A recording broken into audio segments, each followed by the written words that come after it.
This is WJBF News Channel 6 at 5:30. President Trump continuing his Twitter battle with a couple of cable news hosts with more new tweets today. Evening to you, everybody. I'm John Hart. We appreciate you sticking around for WJBF News Channel 6 at 5:30. Your local headlines here at the bottom of the hour. Some local parents believe a fidget spinner caused their daughter to have a seizure. They say their 7-year-old never had a seizure in her entire life until she picked up that thing, a fidget spinner with LED lights on it. Doctors told them they believe the flickering of those lights triggered the seizure. According to the Epilepsy Foundation, many people are unaware that they are sensitive to flickering lights. Hope you aren't, and if you are, don't stare directly into your television set. Also, people are known to have certain kinds of patterns until they're be sensitive to certain kinds of patterns until they have the seizure. A 10-minute ride to the hospital cost one local family thousands of dollars. Back in February, remember, Gold Cross Ambulance turned down a lower subsidy from the Augusta Commission. Frank Lindley is the CFO of Gold Cross. He told us ever since commissioners cut the company's subsidy by $700,000, the price to ride an ambulance has skyrocketed. You're going to hear from both sides coming up at 6 o'clock. And dozens of new laws set to take effect in the Peach State and the Palmetto State tomorrow. In South Carolina, big change will be the first gas tax increase in 30 years. That's being done to fix state roads and bridges. In Georgia, one of the major ones is the campus carry law. College students will now be able to conceal carry handguns on campus if they have the right permit.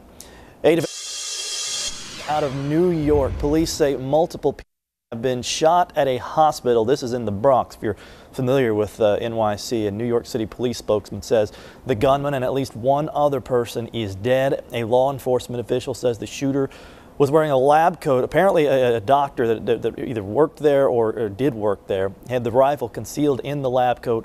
Police still trying to figure out exactly how many people have been shot. The Twitter feud continues today between the president and a pair of cable news hosts. The Morning Joe anchors over on MSNBC responding this morning to President Trump's comments from yesterday. And today, there's a whole new round of accusations. Emily Rao in Washington. Emily Rao, ABC News, Washington. Speaking of the president, President Trump tweeting out the suggestion this morning for lawmakers, I should say, to go ahead and repeal Obamacare and then come up with something else to replace it later. Politicians heading home for the holiday recess as the debate over a new health care bill rages on. After a week of closed-door negotiations, still no revised bill for senators to consider as they head out of town. It's a big, complicated subject. We've got a lot of discussions going on, and we're still optimistic we're going to get there. A group of 10 senators now calling for Majority Leader Mitch McConnell there to cancel the August recess so they can keep working on big issues like health care, pointing out there are only 33 working days left before the end of the fiscal year. A case of road rage on a Pennsylvania highway that escalated to one man shooting and killing a young woman. 18-year-old Bianca Robertson was on her way home from a shopping trip when police say she merged onto the highway. Then she started jockeying for position with another car. Police say that is when a man in a pickup pulled out a gun and shot her in the head. Robertson's car crashed into a ditch. The man took off. To that man who fired the shot, turn yourself in now. Every second you are out there, you are only making this worse for yourself and worse for this young lady's family. Experts say if you do ever find yourself a victim of road rage, do not make eye contact, do not approach the other car, and remember, you don't always have to win. Easier said than done sometimes. Police in Florida say tennis star Venus Williams caused a car crash earlier this month. It happened on June 9th. A Palm Beach Gardens police report says Williams had a green light when traffic forced her into the middle of the intersection. Her light turned red with her SUV still there in the middle. And then when she was able to drive forward, she apparently moved right into the way of an oncoming car. Now, Williams says she never saw that car. 78-year-old man by the name of Jerome Barson was injured in that crash and died 2 weeks later. This is the man she loved. She's been married for 35 years, and she is absolutely devastated. The attorney there obviously speaking of the victim's wife, not of Venus Williams. The family has now filed a lawsuit. Williams has not been ticketed or charged. A serious plane crash in Southern California ahead of the 4th of July weekend has left at least 2 people critically injured and traffic on a major freeway snarl. Alex Stone is in Los Angeles.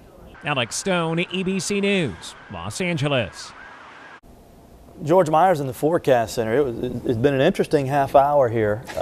We've had some crazy winds. The wind knocked out if you weren't with us in the last half hour, completely knocked out our power here while we were on the air. And Yeah. I can see behind you, George, they're getting it downtown now. That's right. Heavy rain in downtown, now moving into Aiken County.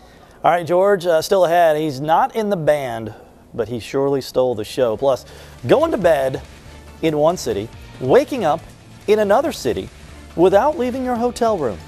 It's trending next.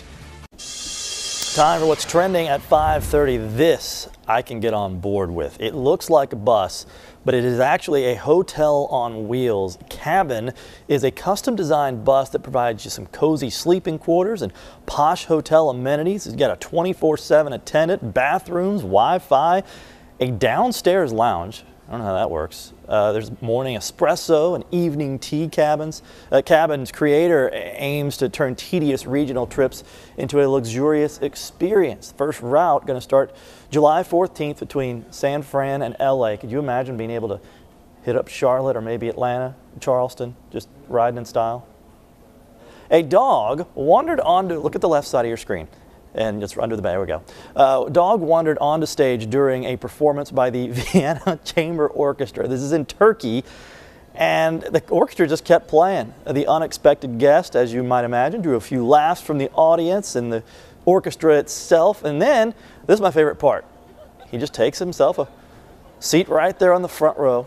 Now, what do you think his impression of the show is? Let's see if we can get a quick review. They cut it beforehand. I was afraid of that. Well, anyway, he gives a really big yawn. One of the orchestra members said it's the cutest moment in classical music. And if you've been on social media at all this week, there's no way you missed this story.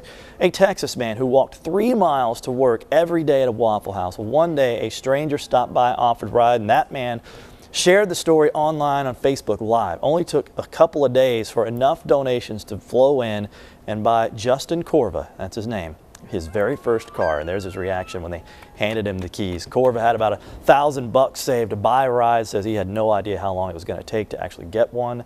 Now he does not have to worry. This is when I usually tell you to go to WJBF.com where we continue the conversation during the commercial break. That ain't happening today because we're still working out a technical issue with that. So I'm going to go sit right there where my desk is and do absolutely nothing for like 4 minutes. So if you're bored, hit me up on Facebook, Twitter, whatevs, as long as you promise to put your phone down in time for George's forecast. Thanks, John. I appreciate that. All right, I'll be back with you at 10 o'clock over on MeTV. Coming up next at 6 o'clock, a $2,500 ride to the hospital in an ambulance. We'll have the explanation. Plus, George, still tracking those strong storms next.